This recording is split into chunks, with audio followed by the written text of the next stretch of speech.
ধোঁয়া ওঠা গরম ভাতের সাথে এক বাটি কাঁচা কলার তরকারি খাবারের স্বাদ বাড়িয়ে দেয় কয়েক গুণ। খাবারের স্বাদটা দ্বিগুণ সুন্দর হয় তখনই যখন তা নিজের পরিবারের সাথে বসে খাওয়া হয়। আসসালামু আলাইকুম। মাঝে মাঝে বৃষ্টি হাওয়ায় আজ বাগানটা যেন নতুন করে সেজেছে। প্রতিটি ফুলে এক অদ্ভুত সজীবতা মেখেছে। সকালটা যেন আজ একটু বেশিই মনোরম, একটু মধুর লাগছে। রাত্রে বৃষ্টি হয়েছিল, সকালবেলায় আবার কেমন রোদ উঠেছে। আমি ছাদে এসে পাখিদের জন্য চাল ছড়িয়ে দিলাম। ছাদে পাখিদের খাবার বা দানা দেওয়া যেমন পুণ্যের কাজ, তেমনি প্রকৃতির সাথে একাত্ম হওয়ার একটা চমৎকার উপায়। এরপরে কাঁচকলাগুলো আমি কেটে নিলাম। কাঁচকলা দিয়ে তৈরি খাবারগুলো যেমন সুস্বাদু হয় তেমনি পুষ্টিকরও হয়। কলার খোসা দিয়েও অনেক রেসিপি বানানো হয়। কাঁচকলা কাটতে বসেছি এমন সময় তালের লবাতওয়ালা এসে হাজির।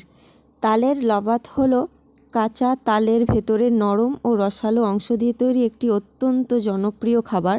অনেক অঞ্চলে এটিকে লেপা বা লেবা বলা হয়, তবে আমরা লবাত বলেই বেশিরভাগ চিনি। তো লবাত কিনে নিলাম পরিবারের সকল সদস্যদের জন্য। তারপর রান্নাঘরে আমি আবার চলে এলাম। গ্যাস জ্বালিয়ে প্রেসার কুকার বসিয়ে দিলাম। সামান্য সর্ষের তেল দিয়ে 1 চামচ নুন, 1 চামচ হলুদ, 1 চামচ জিরে গুঁড়ো আর 1 চামচ কাশ্মীরি লঙ্কার গুঁড়ো দিয়ে পেঁয়াজ আদা রসুন বাটা দিয়ে ভালো করে কষিয়ে নিব। এরপর মিক্সির বাটিটা সামান্য পানি দিয়ে ধুয়ে ওই কষানো মশলার মধ্যে দিয়ে দিলাম। এখন কেটে রাখা কাঁচকলাগুলো দিয়ে দিচ্ছি। আমি কিছু আলু লম্বা লম্বা করে কেটে রেখেছি, সে আলুগুলোও দিয়ে দিলাম। এবার ভালো করে নেড়ে চেড়ে ভালো করে মশলাগুলো মাখিয়ে নিব। ভালো করে কষানো হয়ে গেলে পানি দিয়ে দিচ্ছি, এর মধ্যে একটু ঝোল ঝোল রাখবো সেই জন্য। এরপর ঢাকনা চাপা দিয়ে 2টা সিটি দিয়ে গ্যাস থেকে নামিয়ে নিলাম। এরপরে আরেকটা হাঁড়িতে এই কাঁচা কলা আলুর তরকারিটা ঢেলে নিয়ে আরও একটু পানি দিয়ে ভালো করে ফুটিয়ে নিলাম। ফুটিয়ে নিলেই হয়ে যাবে কাঁচা কলা আলুর তরকারি।